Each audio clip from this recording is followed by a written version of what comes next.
Welcome to the Learning Pines YouTube. We hope this video helps. You start by confirming your carrier service and that your SIM is active. Without that, voicemail won't register. Once done, make sure iOS is updated so visual voicemail works reliably. Now open the phone app and tap the voicemail tab. You may see a Setup Now button.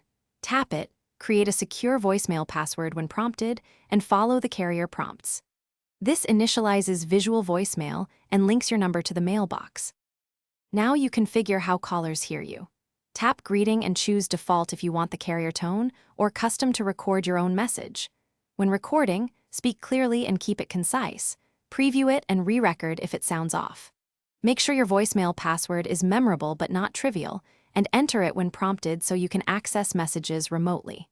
Once saved, your greeting and password are applied, and the mailbox becomes active for incoming callers. Finish by testing. Call your number from another phone and leave a message so you verify recording and playback. If you don't see visual voicemail, try toggling airplane mode off and on or restart the iPhone.